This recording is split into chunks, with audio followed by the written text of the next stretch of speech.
like we blew a line somewhere. There.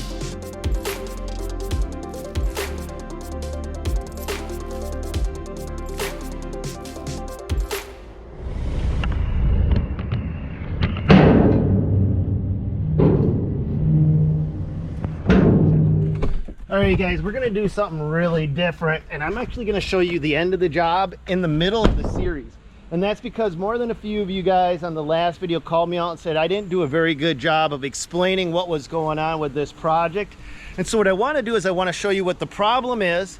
I want to show you the solutions we came up to, and then in the rest of these videos I want to show you how we actually build those solutions. So hopefully you guys, I'll be able to get back to that education, entertainment thing that you guys really like.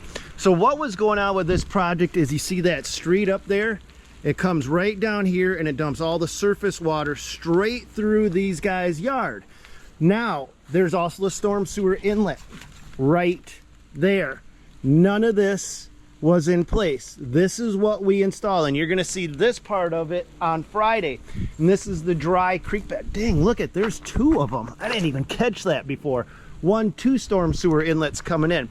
Now the problem my customer was having was there was no control. There was no swale. This water would come in this way, and instead of running straight down to the sluice hole down there, it created its own sluice hole right here, right off the back of their patio, and they did not have a yard. So when we got the call, they wanted a yard. They didn't want to have the city's sluice hole in their backyard. I mean, we're talking about oil, grease, slime coming out straight up the top of the street, plus all of the garbage and debris that was just floating right back down and through here. And so we came up with a two-part solution. Part one, to give them an actual backyard. To level this out, we built this retaining wall right here.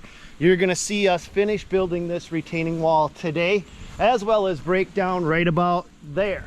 But then on Friday's video, we needed to switch gears and change over to controlling that drainage. And if we look right here, we've got a very dedicated drainage swale, and if you look closely, you can see it's humped up right here. What we're trying to do with this is we're trying to capture all of this water that comes through this system and keep it right here and not migrate up and over and fall down in here. And the reason I'm out here right now is because it's been raining for about 6 hours. And you can see that we've got zero water in their backyard. The solution that we came up with is working. And so hopefully you guys, you'll be able to pick this up and see what we're doing in the next, well, we may have 3 videos out of this one. We're doing, and I'm gonna jump in here to tell you about this, we're doing what we call a construction time lapse. So when we're done with a series where we show you how we do everything, we're gonna do one final video where we walk through everything from video 1, 2, 3, however many videos there may be, and we put it all into one very concise video with no talking. It's just all pure action. So hopefully you guys will enjoy that process, and hopefully this explains this job. So let's get on to seeing how they end up putting it in place.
the Daewoo is having more problems on top of the problems it had earlier that I am sorry that I didn't film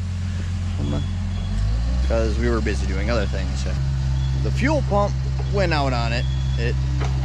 That's why it kept stalling out on us. And now the hydraulics are acting up on it.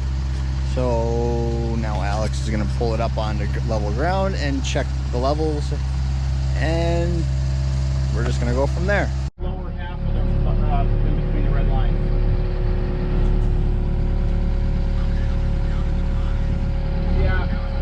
Yeah. So you know you got the two lines that kind of like in between there is your safe zone, right? Or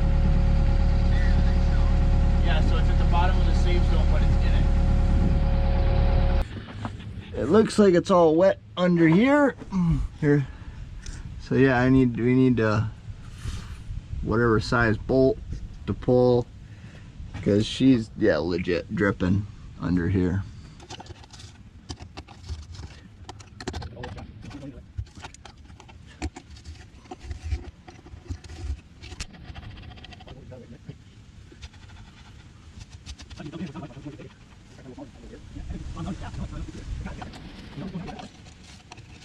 Let's just a tiny bit more.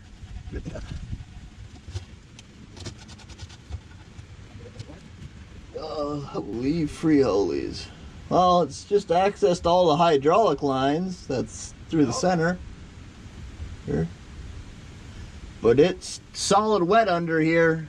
Like we blew a line somewhere. Yeah. Here. Oh, it's not. I mean, it looks like it's spraying under there somewhere. Somewhere. Okay, watch your eyes. Probably put a pair of sunglasses on or something so it don't squirt you in the eyes. But if that would cause you to, I think you'd see more oil though. If it really would too. Yeah, but there's quite a bit. You can't really tell where it's coming from. There's drips coming from every single thing. Yeah, because like it's been spraying everywhere. I don't know. I can hold the light if you want to maybe wiggle some lines or something. Well, it's coming from above all that. Do you see it on that bolt there? So it's coming from up top there and dripping down, and it just happens to be coming on all these fittings here.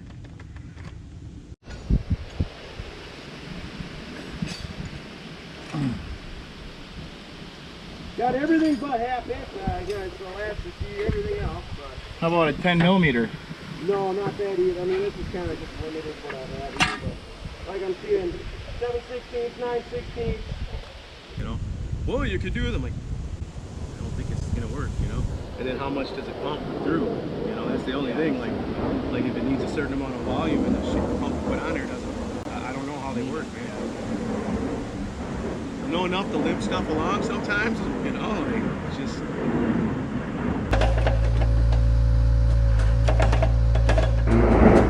So when you build a wall from the back side, the operator that's in the excavator can't see how the boulders actually look as they're laying them out. So building a retaining wall becomes a two-man operation. Well, it's always a two-man operation in our company anyway. The second guy is always there as a safety spotter, but in the case when the excavator sits behind the wall and is setting it down, he actually becomes the eyes of the operator. So what Zach's trying to do is trying to pick up the exact right positioning of that boulder as Alex is laying it in. And then after Alex gets that boulder where Zach thinks it should be, Alex will jump out and check to make sure it's where Alex wants it to be, because the final call is on the job foreman, and that's Alex's this is Alex's job.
notice Alex in the back, and what he's doing is he's checking the boulders to make sure that none of them wiggle. None of our boulders are allowed to move at all. You should be able to firmly grab them, push on them, and they should all be locked in place. And the reason we do that is because if there's kids running and a family reunion going on and people are walking on the wall, it just stays in place and nobody gets hurt.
In the backfill zone of the retaining wall, we use all of the imported fill that we bring in. And that way we know exactly what's going into the reinforcement zone of this retaining wall. And the reason we do that is we know that the material that we import doesn't have any organic material in it and has the right consistency that we look for to build a stable, long-lasting retaining wall. Everything that we excavate can be used either as a top dressing or outside of the reinforcement zone of the wall.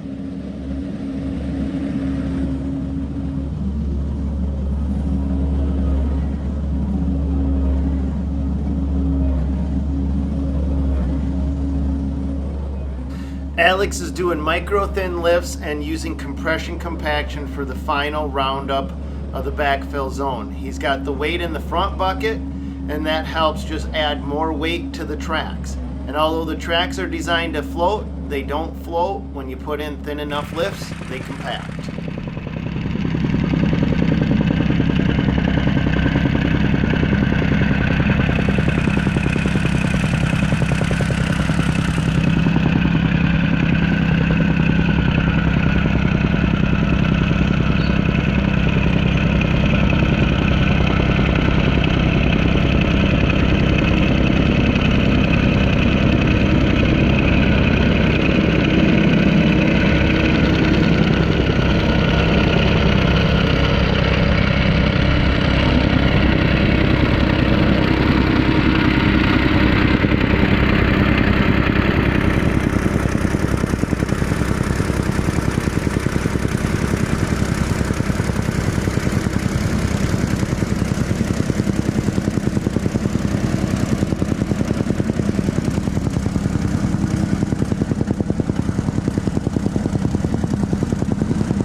This is going to wrap up today's video, but it doesn't wrap up the project. In fact, in the next video, we're going to be installing a dry creek bed.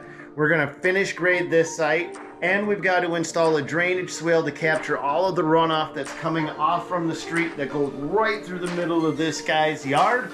And that's part of the reason why we ended up building the retaining wall in the first place, was to give him an actual yard. And I hope you guys have enjoyed this video. Let me know in the comments down below. And hopefully we'll catch you on the next one, you guys. And smash that like button. It goes a long way. And I see you guys doing it, and I see you commenting. So thank you to all of you guys who are just helping the good old Dirt Monkey out with the algorithm. I'm still trying to figure out this whole YouTube algorithm thing. I'm not quite getting it personally, but I do enjoy making the videos, whether I figure out the algorithm or not, and I hope you guys do too. Catch you later, guys. Have a good one. God bless. Go get 'em.